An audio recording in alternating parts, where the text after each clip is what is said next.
Salut à tous, bienvenue sur cette nouvelle partie consacrée à l'Aerox et surtout à la stratégie quand vous êtes en double.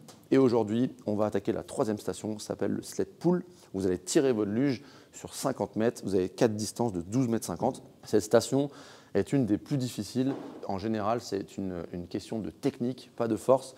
Et je vous invite donc à aller voir notre vidéo YouTube qu'on a fait sur la chaîne CrossFit Annecy sur les différentes techniques sur sled pull et de les pratiquer pour être le plus efficace possible le jour de la course. Ceci étant dit, aujourd'hui, on va parler donc de la stratégie et comment découper votre sled pull avec votre partenaire d'entraînement et votre partenaire de course du jour. Et donc, avoir deux options. La première option, ça va être de faire je fais 12,50 mètres, donc je fais une distance entière, tu fais la deuxième, je fais la troisième, tu fais la quatrième.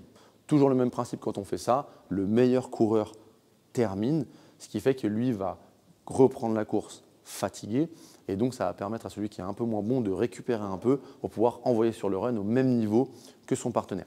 Ensuite, vous avez une autre stratégie qui marche très bien et que je vous invite à tester à l'entraînement également. Ça va être que le meilleur tireur, celui qui a la meilleure technique sur la luge, qui est le plus efficace, que ça fatigue le moins, commence et fasse une demi-distance. C'est-à-dire que quand la luge elle est très loin, eh bien, la luge va être plus difficile à tirer.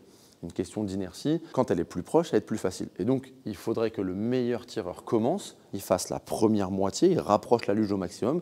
Et ensuite, le deuxième, le partenaire, vient prendre la luge et finir la deuxième partie. Ensuite, vous allez de l'autre côté et on refait la même chose. Le meilleur tireur vient faire la première partie de la luge qui est difficile et le deuxième tireur qui est un peu moins bon vient finir la luge. Cette stratégie-là est méga efficace puisque ça vous permet d'être très rapide.